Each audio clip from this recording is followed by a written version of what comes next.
Ho, ho, ho. Happy holidays. And this is Friends News Network, where you get facts, not nonsense. So, happy Christmas Eve, everyone. And for those of you who don't celebrate Christmas, happy holidays. And we do not have a breaking news slide today because there's nothing really, breaking in the recent hours. So for coronavirus, the Omicron variant, it's raging on. It's been almost 3 months since we've done our last update.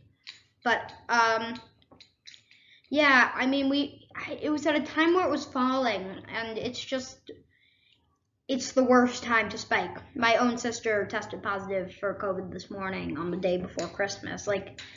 It's really disappointing. I guess we all have to live with it, but this virus is climbing fast. Cases up 55% in the last 14 days. Tests only up 25%, which means that there is more testing, which may amount to the cases.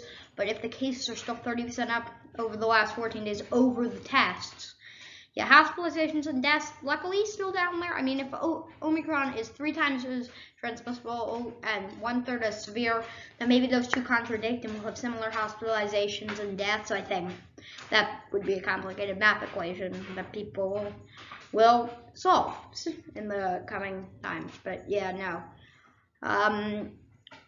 can just hope. Get vaccinated, get boosted. I have gotten both vaccines.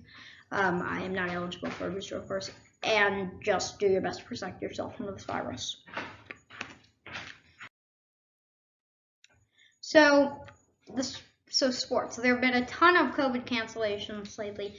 The NHL has canceled its games through Monday through Sunday, December 26th. They will return on Monday, December 27th, allegedly. Although, that's a little shady. NBA and NFL have had to cancel many games due to COVID, and NFL canceled 3 games last week to Monday and Tuesday. Obviously, they kind of made my beginning of the week more enjoyable, but it's still not good when we're getting COVID. Texas A&M and the Hawaii football team have had to drop out of their respective bowls. The NHL players will not play in the Olympics. Over 100 NFL players and 123 NBA players, at least, and this as of yesterday, so there are probably a ton more. Yesterday afternoon, and I'm getting notifications every hour saying somebody new. So at least 100 NFL and 123 NBA players have COVID protocols. So back to the politics of this channel. So these are some 2022 early Senate predictions. So I have 49 seats going for Republicans, 48 seats going for Democrats, and 3 that are play-in toss-ups. So one thing that might be controversial that you've held at New Hampshire going for Republicans, both of Maggie Hassan's big contenders dropped out in that race, which is why I think it's more of a Democrat. So I think that it's still rolling up in the air. People sense a right wave, but Joe Biden's approval rating is getting better. I think that it could go either way. I don't sense this giant red wave that Democrats had in 2018 because Democrats Republicans don't like Joe Biden, but I think they like him better than Democrats like Donald Trump. Because some moderate Republicans actually agree with Joe Biden's saying, Donald Trump's ideas, because Joe Biden is a moderate, and that is more of a view of this country, I feel, more than the fact that Donald Trump was the leader of the conservative wing of the Republican Party. And obviously, you've got AOC and Bernie out here on the liberal wing. I'm not sure if the camera flip is doing anything. So I think that I don't sense as much of a red wave as the blue wave in 2018, and so that's why I think it's 49 for Republicans, 48 for Democrats. But obviously there are a lot of leans. Overall, I think I have 6 states here leaning with 3 toss-ups. So I think Democrats could get as many as 55 seats, and Republicans could get as many as 55 seats as well. So I think that it will be very competitive. I just don't sense the red wave that everyone's talking about. So I know I'd said I'd do F1 coverage this year. Unfortunately, I was busy. I have school. But these are pictures of me on December 12th. Max Verstappen was the champion of the world, finally ending Lewis Hamilton's dominance. And I know I'm not supposed to be biased on this channel, but this feels good, Lewis Hamilton. I mean, both drivers drove excellently all year, and it came down to the last lap.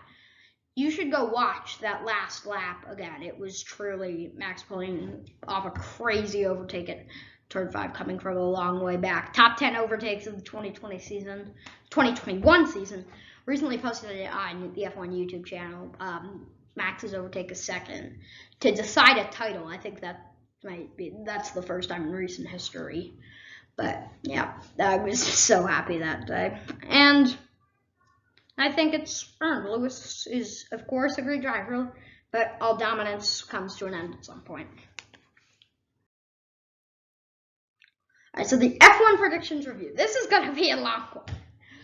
So, of course, I made my predictions at the beginning of the year. And let's just say they were a little off. I think I did a decent job. I wasn't like radical at the beginning of the season. I kind of shared the fans' opinion at the beginning of the season.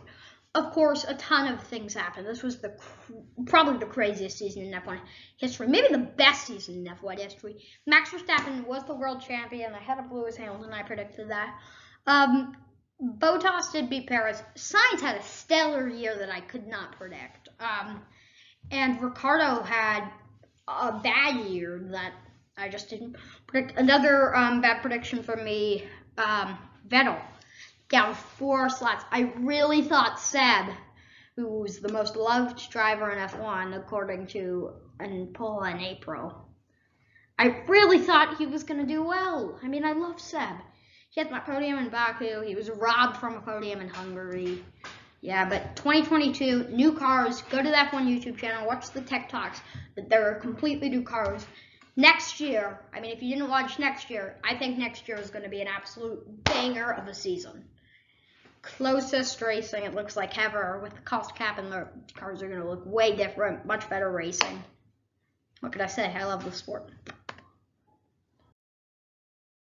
And, well, here's something that I want to say. Happy holidays. Because while we all can be divided, the holidays are a time that we can truly come together. I mean, Omicron, it arrived at the worst time. But whether you celebrate Christmas, Hanukkah, Kwanzaa, Holi, Ramadan, or anything of the sort, whatever you celebrate, really happy holidays. And yeah, I mean, it's been a tough year, tough the last 2 years.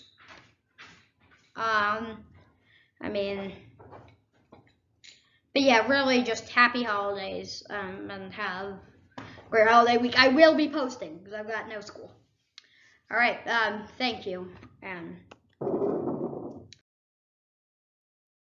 this has been another presentation of Finn's News Network, where we give facts, not nonsense.